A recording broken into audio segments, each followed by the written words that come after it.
Hello guys, তোমরা সবাই কেমন আছো? আমি তো খুব ভালো আছি। আর আজ জন্মাষ্টমীর দিন মানে তোমাদের বাড়িতে কার কার গোপাল আছে বা গোপাল পুজো করছো বা করবে, তারা আমাকে অবশ্যই একটা কমেন্ট করে জানাবে, ঠিক আছে? আর আমার বাড়িতে তো গোপাল আছে, তোমরা সবাই জানো। আর তার জন্য আমি কী কী আয়োজন করেছিলাম সেগুলো তোমাদের সাথে শেয়ার করব। তো ভিডিওটা না কেটে তোমরা পুরোপুরি দেখতে থাকো। আর যেহেতু আমার একা একা হাতে সব কিছু করা, ওই জন্য আমি ভিডিওটা তোমাদের পুরোপুরি দেখাতে পারবো না। তো যেটুকু পারবো সেটুকু তোমরা দেখো। আর দেখো, জন্মাষ্টমীর দিন এত পরিমাণে বৃষ্টি হচ্ছিল যে মানে কিছু আয়োজনই সেরকম তেমন করতে পারিনি যতটা ইচ্ছা ছিল।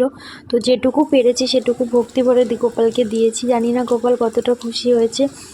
আর মানে বৃষ্টি ওয়েদারে না কোথাও বেরোনোর মতো না, বাজার ঘাটে এত পরিমাণে বৃষ্টি হচ্ছিলো, সেটা তোমাদের সাথে আমি শেয়ার করছি, তোমরা দেখলে হয়তো বুঝতে পারবে। তো তোমরা প্রথমে দেখলে আমি তাল মেজে নিয়েছি, এদিকে নারকোলও করা হয়ে গেছে, এদিকে আমি রান্নাও স্টার্ট করে দিয়েছি।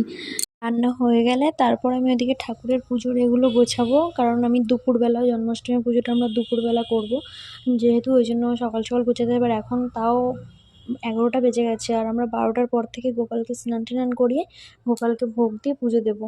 আর তোমরা অবশ্যই জানিও যে তোমরা কখন কোন সময় পুজো করেছিলে, কী বারে। আমরা তো সোমবারে করেছিলাম, আর সোমবারে দুপুরে করেছিলাম। তারপর আমার রান্না হয়ে গেলে আমি গুছিয়ে গাছি ঠাকুর ঘরে চলে এসেছিলাম। এদিকে ঠাকুরের ভোগ ঠোক আমি সব সাজিয়ে নিয়েছি। দেখো কী কী আয়োজন করেছিলাম সেগুলো তোমরা দেখতেই পাচ্ছ, আর মুখে বললাম না। আর তারপর আমি গুছিয়ে মালা ঠালাগুলো সব ঠাকুরের রেডি করছিলাম এদিকে। আর পুজোর ভিডিওটা আমার তেমন করা হয়ে উঠতে পারিনি, কারণ আমার ভিডিও ধরার মতন কেউ ছিল না। আর আমি যেটুকু তোমাদের সাথে পারছি সেটুকু শেয়ার করছি, ঠিক আছে? আর গোপালকে এখনো স্নান করাইনি। এদিকে বলেছি সন্ধেবেলা হরিনামের দল আসবে, তার জন্য রান্নাবান্না স্টার্ট করে দিয়েছি। সন্ধে দেখো বাইরে একদম পুরো অন্ধকার হয়ে এসছে, ওদেরও আসার টাইম হয়ে গেছে। এদিকে আমার রান্নাও কিছুটা হয়ে গেছে আর কিছুটা বাকি আছে। তো রান্নাবান্না করা হয়ে গেলে এদিকে দেখো ওরা হরিনামের দল চলে এসছে। ওরা চলে এসেছিলো, ওই জন্য আমি লজ্জা পেয়ে গেছিলাম, ওই জন্য ভিডিওটা ওকে বলছিলাম তোমরা বন্ধ করো, কারণ আমি লোকজনের সামনে ভিডিও করতে পারি না, সত্যি কথা বলতে। তো ভিডিওটা আমি এই জায়গায় শেষ করছি। আর তোমরা ভিডিওটা ভালো লাগলে অবশ্যই একটা লাইক, কমেন্ট ও শেয়ার করবে কিন্তু। আর সাবস্ক্রাইব করতে ভুলো না কিন্তু। টাটা।